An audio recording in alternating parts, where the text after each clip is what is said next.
Tonight, we'll start off by taking a look at Auburn University's COVID numbers before moving on to find out what student conduct wants to remind graduating seniors about before they receive their diploma. We'll then inform you on all the glitz and glam surrounding the upcoming Auburn Fashion Show, as well as what you need to know as an Alabama resident to submit an absentee ballot in the upcoming election. We'll also take a look nationally by updating you on the state of Ukraine and the development of gas costs across the United States. Finally, spring is here. That means many blockbuster movies are coming to theaters near you. Find out which ones did well at the box office this weekend, while others not so much. All of that and more is coming up next on Eagle Eye's Monday News at 6.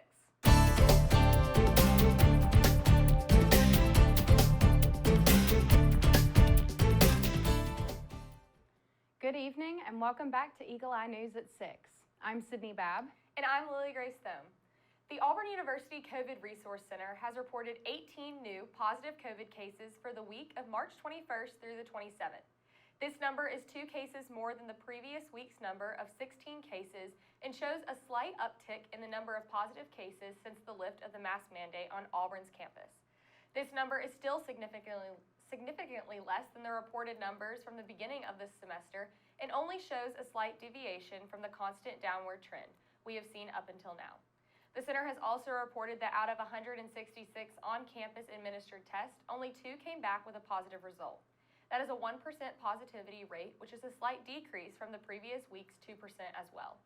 The East Alabama Medical Center has seen a greater number of hospitalizations and ventilator usage since the start of the new semester that has steadily declined throughout the past few months. The center itself continues to reside in visitation level red, and according to its last official report on January 26th. You can stay updated on Auburn's COVID situation by visiting the Auburn COVID Resource Center website. If you're a soon-to-be graduating senior, there's one document you might want to read before you accept your diploma. The Student Conduct Department would like to remind you of a Code of Student Conduct Expungement Policy. This process will allow graduating seniors to have their student conduct records removed. Expungement requests will only apply to non-academic conduct records that are maintained by Student Conduct. In order to complete this process, students must complete 3 simple steps. First, submit the expungement request form to the Student Conduct Department. Then submit a brief reflection paper before finally submitting proof of the senior's upcoming graduation. For more information on these steps and eligibility, please contact Student Conduct at their phone number 334-844-1305 or their email at conduct@auburn.edu. Now we turn to Coleman Turnipseed, the Auburn SGA Vice President, for our weekly update on the Student Senate. Let's take a look. Hi everyone, my name is Coleman Turnipseed and I'm the Vice President of SGA. This week in the Student Senate, we had our confirmation bills for our Senate liaisons as well as a program expansion fund request for the UPC Magnolia Ball. Next week, we will be confirming our Assistant Vice Presidents for the SGA Cabinet as well as the Vice President for the College of Human Sciences, the President and Vice President for the College of Veterinary Medicine, and the Miss Auburn Chief of Staff. The new senators are continuing to work on numerous projects that benefit the students across campus. Senate meetings are held every Monday night at 7:30 p.m. in the Student Center and are also streamed here on Eagle Eye. The Auburn University Student Startup Ignite won the university's 2022 Tiger Cage Business Pitch competition on March 25th, earning $25,000 in startup capital. Led by Jacob Cordero in Business Administration and Emmett Dean in Computer Science, Ignite is a platform that gives organizations a means of showing their sponsors ads on Twitch, a streaming site. Presented by Auburn's Harbert College of Business, the final 4 teams were given 10 minutes to pitch their ideas and 15 minutes for a question and answer session. Teams were questioned by judges on finances, market shares, product availability, and more.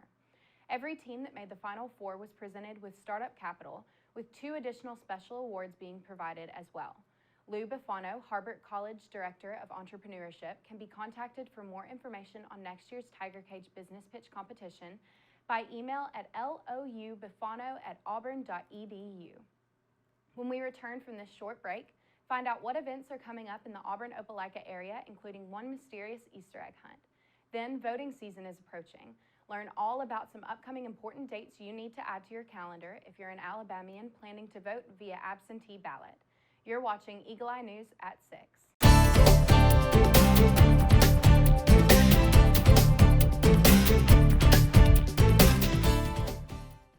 This summer, summer, the Auburn University Eagles program is excited to host a 3-day summer camp called the Eagles Summer Bridge Program.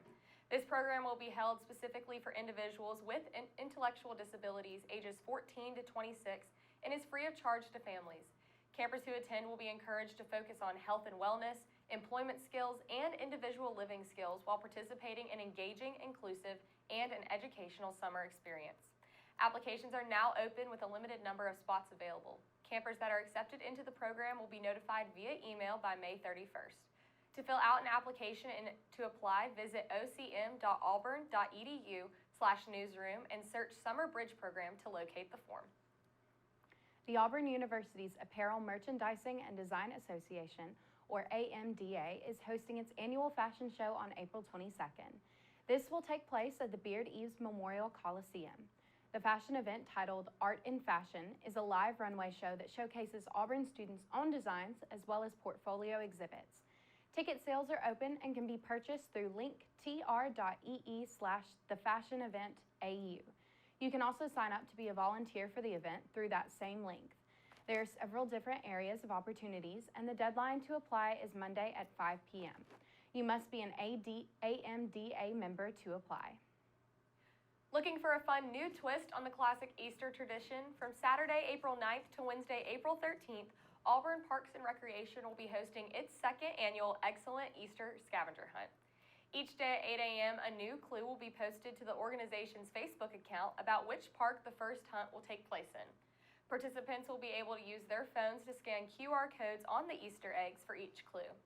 After finding all the clues each day, participants can send in their name for one entry into a drawing for a chance to receive a prize. There will be 5 $25 gift cards given to 5 participants from the drawing that will take place on Thursday, April 14th. Be sure to follow the Auburn Parks and Recreation Facebook prior to the scavenger hunt to find all the clues. For more information on how this event will be taking place, visit auburnalabama.org/parks. Join local law enforcement agencies in their mission to raise funds for the Alabama Special Olympics with their 2022 Cops on Top event. On Friday, April 15th, from 8 a.m. to 8 p.m., the Auburn Police Department will be fundraising at the Kroger on Dean Road, while the Opelika Police Department will be fundraising at the Tigertown Kroger with the help of the Lee County Sheriff's Department. The Cops on Top event is a regional effort to raise funds and awareness for the Special Olympics organization, which sponsors competitive events each year for individuals with intellectual disabilities. This year, some officers will be on the roof at the Kroger locations, while others will be available outside the store to accept donations alongside Special Olympics athletes. In 2019, a variety of local agencies from the Lee County area participated, and multiple officers from each station stood on the roof for the Special Olympics athletes. For more information on the Special Olympics or the Cops on Top event, contact Elizabeth Kaufman at 334-501-2939 or by email at ekaufman@auburnalabama.org. Away from home and hoping to cast your ballot in the state of Alabama for the May 24th primary election, well, here are some key dates you won't want to miss when it comes to casting your absentee ballot. Absentee ballot applications are live and will be accepted by mail until May 17th and by hand until May 19th. On May 23rd, all absentee ballots must be handed to the absentee election manager and returned by mail to the absentee election manager no later than noon on May 24th. Absentee ballot applications can be downloaded online or requested by visiting or calling the local absentee election manager's office. If you have any questions or concerns, contact the Secretary of State's Office Elections Division at 334-242-7210. When we come back, we'll take a look nationally at the situation in Ukraine and the serious concerns surrounding the effects of radiation in the area as well. We'll update you on the unfolding case surrounding the shocking death of a minor at a Florida amusement park. You're watching Eagle Eye News, Auburn News Leader.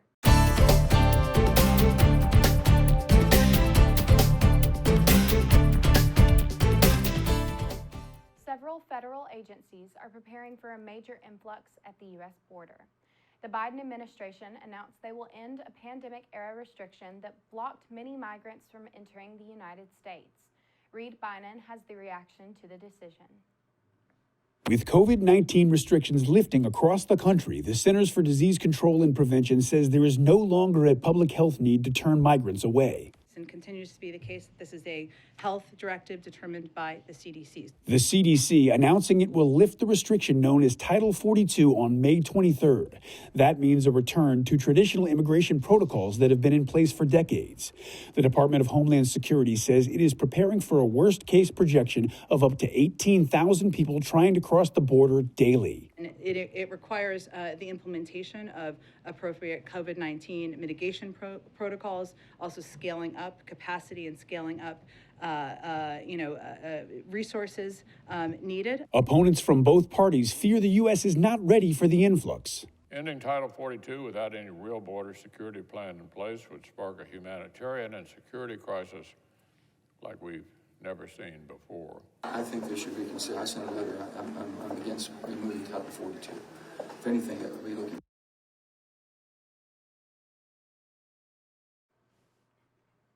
Russian troops who occupied the nuclear power plant in Chernobyl may have been exposed to dangerous levels of radiation before they left. That's according to Ukraine's state energy company, which says the activity of the Russian forces there remains unclear. CNN's David McKenzie has more from London. Now, in the very early stages of Russia's invasion of Ukraine, you'll remember those images of Russian tanks entering Chernobyl, the site of the worst accident in nuclear history. And now, in the recent hours, there's been questions raised about the state of Russian soldiers that departed the Chernobyl area in recent days, within the last 24 hours, in fact. There is a statement from the state-owned nuclear agency in Ukraine saying that they believe that Russian soldiers had built fortifications and dug trenches in the Red Forest. Now, that is an area that saw the worst fallout from that nuclear accident in 1986.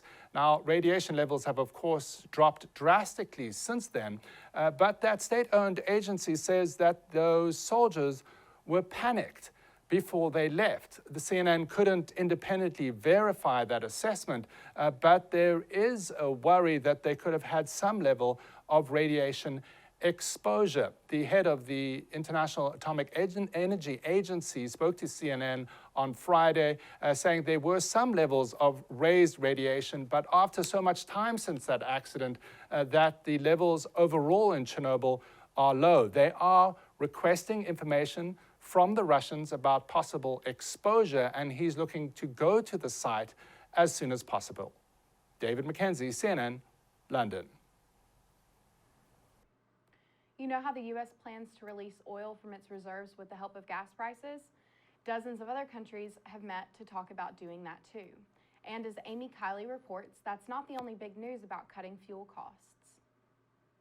The bottom line is, if we want lower gas prices, we need to have more oil supply right now. The International Energy Agency says that's the reason for today's meeting. The group has 31 member countries. U.S. officials say those countries are considering joining the U.S. in tapping into their oil reserves. The question will be about a collective release in that context. But some of the world's largest oil producers are not members of that group.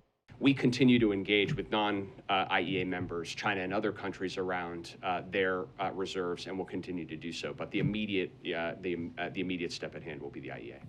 More news about gasoline this morning comes from the U.S. Department of Transportation. It's unveiling tougher fuel economy standards. That means, beginning with the 2026 models, vehicles will get more miles per gallon than older ones that were under the older standards. Of course, some new cars won't need gas at all. Many automakers are transitioning toward electric vehicles. Charging an electric vehicle is so much cheaper than filling up your gas vehicle, especially now. EVs rely on the U.S. power grid. They don't need gas. That makes EVs pretty appealing to some people right now. Many countries also don't want to rely on oil from Russia while it's attacking Ukraine.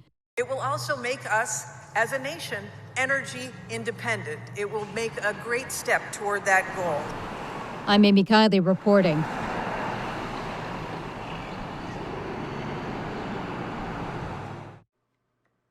Ride experts are being brought in to help state officials investigate the cause of a teen's fatal fall from a ride at a Florida amusement park. 14-year-old Tyree Sampson fell off the free fall ride at Icon Park in Orlando last week. raising questions about the employee training and the design and operation of the ride. Greg Fox has more. And no family should have to go through what they are going through right now. Florida Agriculture Commissioner Nikki Fried announced that her Division of Consumer Services has hired a forensic engineering firm to assist in the investigation of the accident March 24th, when 14-year-old Tyree Sampson fell from the free-fall drop tower to his death.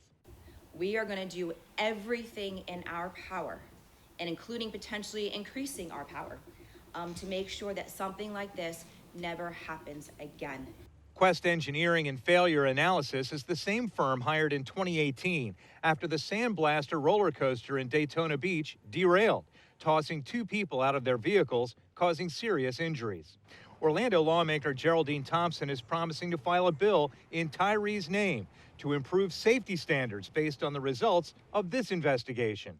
For example, despite the ride manufacturer saying safety belts were not required on freefall, she thinks that may be a good idea. You and I drive cars that have seat belts and airbags. So I think redundancy is a good thing.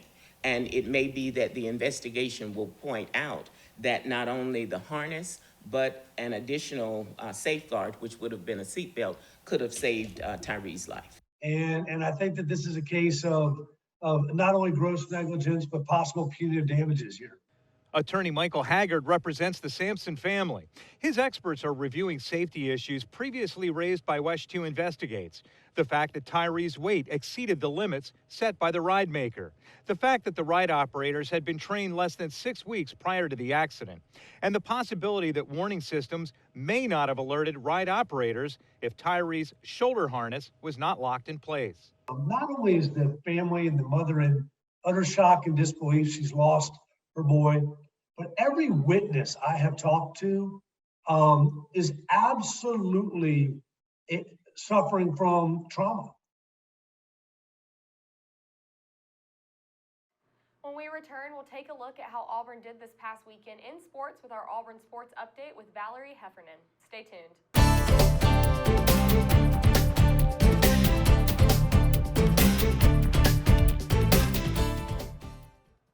Hello, I'm Valerie Heffernan, and here is your sports update. Tonight is the national championship for men's basketball. Kansas and North Carolina will face off to see who is the best in college basketball. The game is set to tip off at 8:20 Central Time on TBS. Yesterday was the women's basketball national championship. Fellow SEC school South Carolina took down Connecticut 64-49. In Auburn sports news, the gymnastics teams advanced to nationals in Fort Worth, Texas. Auburn will compete against the other top 7 teams in the country for a chance at a national championship. The nationals begin April 15th. When we come back, we'll take a look at what National Day is being celebrated, as well as our new pet of the week. You're watching Eagle Eye News at 6.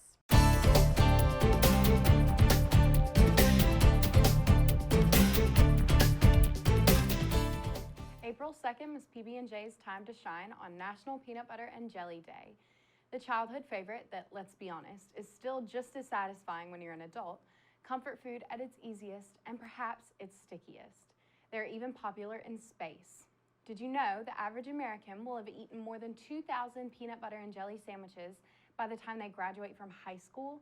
It's a common lunchbox food these days, but at one point, peanut butter was considered a delicacy. The first reference to peanut butter and jelly on bread popped up in 1901, and by the late 1920s, when the price of peanut butter went down, kids all over were chowing down on PB&Js. Not a fan of the sandwich? There are other ways to celebrate the day, with cupcakes, over waffles, cookies, and don't get grossed out here, but you can even make peanut butter and jelly sushi rolls. The weekend's big new movie didn't get the best reviews, but it still had plenty of box office bite. David Daniel has early estimates for the top 5 films in theaters this weekend. Jujutsu Kaisen 0 made the top 5 for a third straight weekend, taking in $2 million. Uncharted stayed at number 4, grossing $3.6 million for a domestic total of $139 million. The Batman is up to $349 million domestic after a third-place weekend worth $10.8 million. Loretta Sage is missing. I'm gonna rescue her. After one weekend on top, The Lost City fell to second, earning $14.8 million for a 10-day domestic total of $55 million. Morbius easily topped the chart in its debut weekend. The comic book flick about the living vampire opened with 39.